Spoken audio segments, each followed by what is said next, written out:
பிரியமானவர்களே, இயேசுவின் நாமத்தினால் உங்களை வாழ்த்துகிறேன்.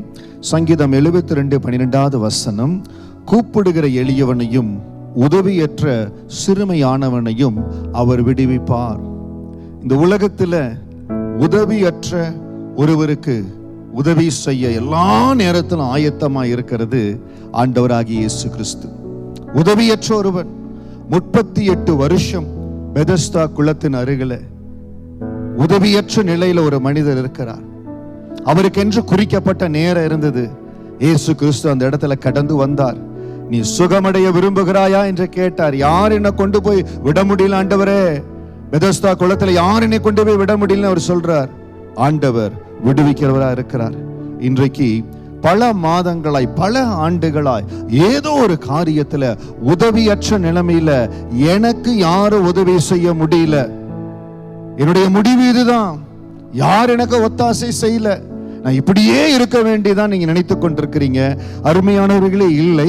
எந்த இடத்துல இதுதான் என் வாழ்க்கை, நான் இப்படியே தான் இருக்க போறேன், இதுல பெரிய மாற்றம் இருக்க போறதுன்னு நினைச்சீங்க பாருங்க, அதுல இயேசு கிறிஸ்துவின் வல்லமை இன்றைக்கு கடந்து வருகிறது.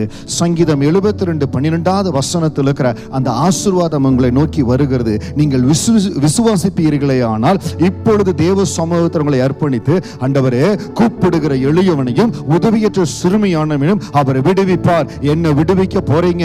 பல ஆண்டுகளாய் இருக்கிற இந்த பிரச்சனையிலிருந்து ஒரு முடிவுக்கு கொண்டு வர போறீங்க. பல ஆண்டுகளாய் இருக்கிற கட்டு இப்பொழுது தெரிவிட போகிறது இயேசுவின் நாமத்தினால. அது பல ஆண்டின் கட்டாய் இருக்கலாம். இயேசுவின் நாமத்தினால உங்களுக்கு சொல்லுகிற கர்த்தருடைய வேதத்தின் வசனத்தின் வல்லமை அந்த கட்டுகளை முறிக்க வல்லமை உள்ளது. நீங்க முதலாவது விசுவாசிக்கணும். என் ஆண்டவர் இயேசப்பா எனக்காக இந்த கட்டுக்களை முறிப்பார், இந்த தடைகள் முறிக்கப்படும், இதோடு என் வாழ்க்கை முடிஞ்சிடும் நினைச்சேன், இந்த பலவீனத்தோடு இந்த வாழ்க்கை முடிஞ்சிடும் நினைச்சேன், இந்த அவமானத்தோடு என் வாழ்க்கை முடிஞ்சிடும் நினைச்சேன், இப்படியே தான் நான் முடிக்க போற நினைச்சேன்.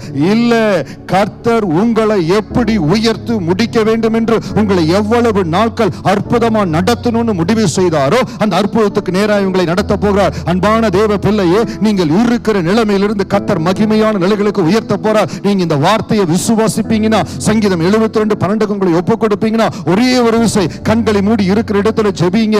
கர்த்தாவே, நன்றியோடு ஸ்தோத்திரிக்கிற இந்த வார்த்தையை கேட்டுக்கொண்டிருக்கிற அன்பு தேவ பிள்ளைகளுக்காக ஜெபிக்கிற.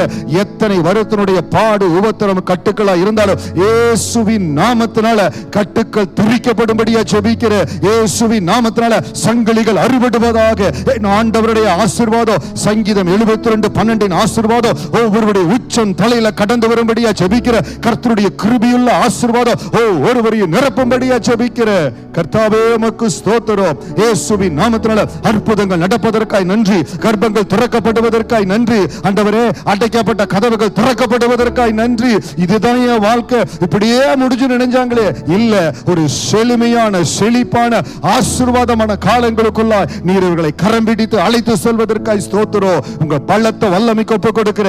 சங்கீதம் 72:12 சாட்சியா இதை கேட்கிற ஒவ்வொருவரும், விசுவாசத்தோடு ஜெபிக்கிற ஒவ்வொருவரையும் என் தேவன் தொட்டு ஆசீர்வதிக்கிற தயவுக்காய் ஸ்தோத்திரம். கிருபையுள்ள கரத்தில் ஒப்புக் கொடுக்கிற பிள்ளைகளை ஆசீர்வதிங்க, கிருபையா காத்துக் கொள்ளுங்க. இயேசுவின் நாமத்தில் ஜெபிக்கிறோம் நல்ல பிதாவே, ஆமென், ஆமென். விடுதலை ஆக்குகிற ஆண்டவர், அந்த விடுதலையின் அபிஷேகம் உங்களை சந்தித்து இருக்கிறது.